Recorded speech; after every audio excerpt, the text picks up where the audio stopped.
쌀쌀한 국가가 의외로 조회수가 안 나오더라. 내용 너무 좋은데. 부러워서. 쓰지 말고.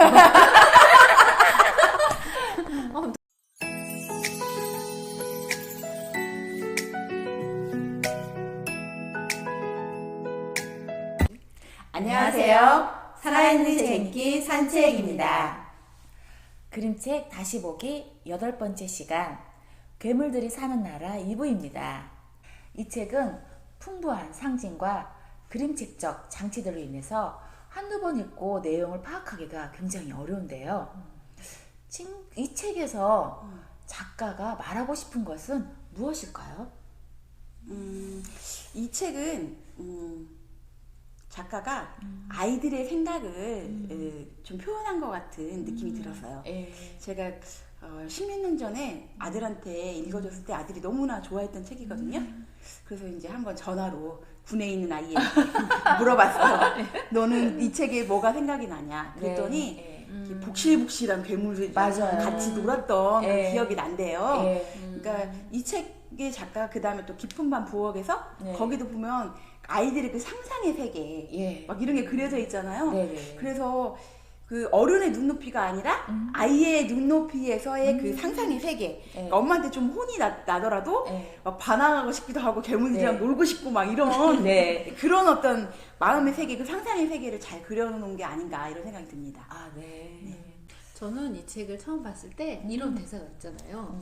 엄마가 이제 괴물놀이 하니까 아이한테 이 괴물 딱지 같은 녀석아 그랬더니 아이고 엄마 그렇게 말하면 엄마도 잡아먹어 버릴 거야 이러잖아요. 근데 정말 아이의 심정이 진짜 그랬을 것 같아요. 맞아요. 이런 것들을 작가가 굉장히 리얼하게 표현을 해서 아이들도 좋아하고 좀 그 단어가 처음엔 생소했는데 아 이게 아이의 마음이겠구나 이런 생각을 하니까 한 번 더 읽어지게 되더라고요. 맞아요.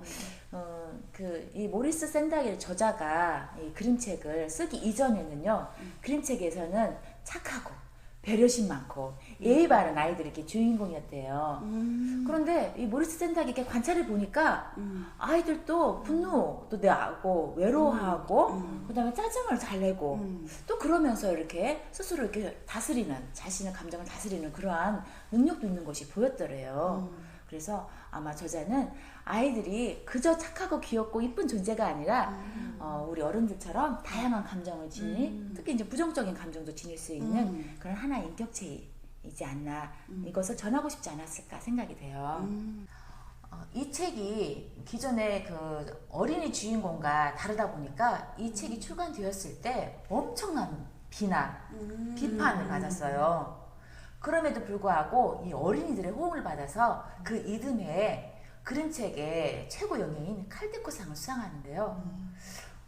아이들은 왜 이 책을 이렇게 좋아했을까요? 아이들의 마음을 그대로 반영해줬으니까 좋아했을 거라는 생각이 들어요. 엄마가 이렇게 방에다 가둬놓았는데 그럼에도 굴하지 않고 그냥 하루 3일 동안 막노릇도 하고 막 괴물들이랑 막 신나게 놀고 그게 아이들의 그 마음이잖아요. 그렇죠. 그래서 그 아이들의 마음들을 그대로 잘 읽어줬기 때문에 아이들이 볼 땐 너무 신나고 재밌는 거예요. 그렇죠. 굉장히 신나게 괴물들하고 한바탕 소동을 그 마음속에 그런 마음이 다 있죠. 그렇죠. 책에 보면 이런 말이 나와요. 아이들이 여기 제가 한번 읽어볼게요. 괴물들은 무서운 소리로 으르렁대고 무서운 이빨을 부드득 갈고 무서운 눈알을 뒤룩대고 무서운 발톱을 세워 보였어요. 하면서 이런 표현들 아이들이 실제로 이걸 막 따라하면서 이 장면을 보고 또 보고 하면서 그러니까 그 무섭지만은 재밌는 그게 자기 안에 있는 것들을 분출을 시키는 그렇기 때문에 아이들이 이 책을 읽고 또 읽고 또 읽고 하지 않았을까. 이 책에서 보면은 자기 방 안에서 나무와 풀이 자라고 그 다음에 어떤 괴물들이 사는 나라에 가서 왕이 되고 그리고 그 왕이 되어서 신나게 놀고 한바탕 놀고 그러잖아요. 이런 부분들이 아이들에게 굉장한 재미, 유쾌함을 선사했다고 하더라고요. 그리고요, 이 저자인 모리스 샌닥은 이 칼데코 수상 소감에서 이런 이야기를 했어요.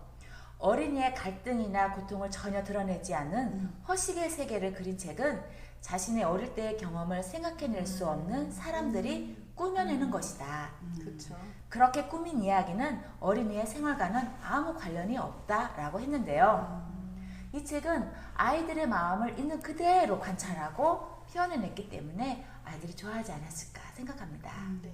동화가 꼭 아름다워야 되는 건 아니잖아요. 그러죠. 근데 항상 동화는 예쁜 사람들 나오고 착하고 이런 게 아니고 이 동화는 그런 걸 좀 깨워줬던 것 같아요. 맞아요. 예. 어쨌든 간에 맥스는요, 이 엄마한테 혼나고 자신의 방에 갇히게 되는데요. 그 순간에 그 자기만의 그 세계 속에서 괴물 나라에 가고 괴물들과 놀면서 자신의 어떤 부정적인 감정인 괴물들과 놀면서 그 화난 마음을 달래줘서 돌아옵니다. 혹시 살다 보면 이렇게 화가 나고 힘든 일이 있었을 텐데요. 자신만의 어떤 마음 여행에서 이렇게 좀 회복되었던 경험이 있을까요? 마음 여행이라고 하니까 막 좀 이렇게 그런 적이 있었을까? 이런 생각이 사실 드는데 근데 그런 게 아니라 하더라도 누구나 약간 가상 체험처럼 자기 자신의 상상의 세계는 필요한 것 같아요. 그리고 그런 상상의 세계가 누구나 있다고 생각하고요. 네. 이제 저 같은 경우에는 이렇게 주말에 한 번씩 산에 올라가거든요. 그런데 예를 들어서 어떤 친구하고 갈등 상황이 있거나 아니면 뭔가 찝찝하게 기분 나쁜 어떤 게 있었다. 그렇게 할 경우에는 이게 뭘까라고 하는 거를 이렇게 생각을 하면서 이제 그 속에서 내가 그 친구한테 막상 만나면 하고 싶은 얘기를 네. 머릿속으로 하는 거예요. 머릿속으로 이렇게 하게 되면은 그 전에 그게 왜 기분 나빴는지 이해하지 못했던 감정들이 쭉쭉쭉 정리가 되면서 마치 그 친구한테 내가 한 것 같은 그런 생각이 들어요. 그러면은 그게 기분 나빴던 것들도 정리가 되고 그 친구한테 그 얘기를 한 것 같은 착각이 들어가지고 네. 그래서 그 다음에 그 친구한테 화가 났던 것들이 좀 정리됐을 때가 있었어요.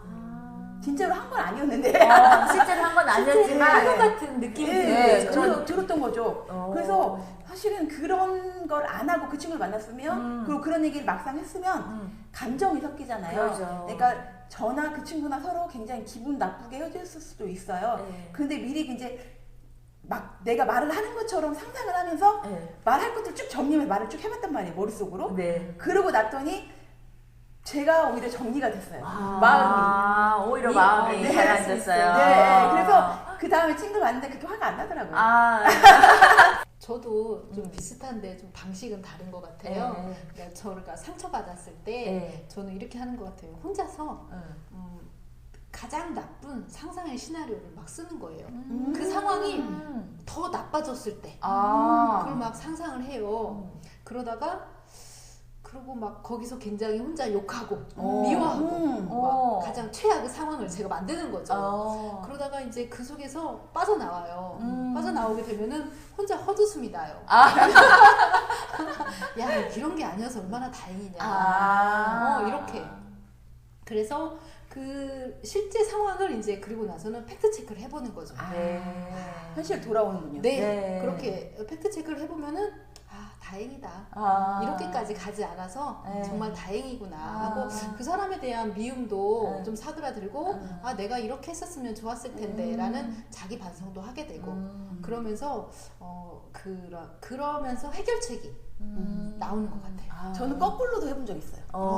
여긴 더 나쁜 걸 상상했잖아요. 근데 저는 저한테 되게 못되게 구르는 사람들이 있었거든요. 근데 이제 거꾸로 내가 그 사람들보다 훨씬 권력자가 되는 상상을 하는 거예요. 그래서 꼭 마치 맥스 왕이 된 것처럼. 그렇죠. 그런 것처럼 내가 이제 이 사람들을 좌지우지할 수 있는 권력자가 됐어. 상상 세계 속에서 어떻게 하지?